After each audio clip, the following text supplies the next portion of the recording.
অনেকেই বলে আমার পরিবার আমাকে সাপোর্ট করেনি তাই ক্রিকেট খেলতে পারিনি, কেউ বলে পড়াশোনার প্রেশার এত বেশি ছিল যে ক্রিকেট ছেড়ে দিতে হয়েছে, আবার কেউ বলে ভালো খেলেও সুযোগ পাইনি কারণ সিলেকশনে লবি ছিল। হ্যাঁ, এগুলো সবসময় মিথ্যে নয়। জীবনে এমন অনেক পরিস্থিতি আসে যেখানে পরিবার পাশে থাকে না, পড়াশোনা বা চাকরির দায়িত্ব এসে দাঁড়ায়, আর কখনো কখনো সিলেকশনও একটা প্রশ্ন হয়ে ওঠে। But let me ask you one simple question, যদি তুমি সত্যি ক্রিকেটকে ভালোবাসো তাহলে একটা বাধা কি সত্যি তোমার স্বপ্নে শেষ হতে পারে? Think about it. লাইফ তোমার সামনে বাধা তৈরি করতে পারে, কিন্তু সেই বাধার সামনে তুমি থেমে যাবে কিনা সেটা কিন্তু তোমার সিদ্ধান্ত। অনেক ক্রিকেটার আছেন যারা সংসারের দায়িত্ব সামলে চাকরি করছেন, কেউ ব্যবসা করছেন, কেউ অন্য পেশার সাথে যুক্ত।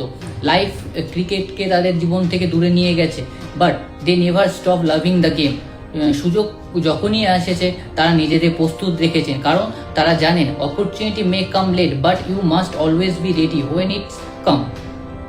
তাই একটা কথা মনে রেখো, তোমার স্বপ্নের পথে বাধা আসতেই পারে, কিন্তু সেই বাধা তোমার স্বপ্নের শেষ নয়। The real question is, will you stop or will you keep fighting?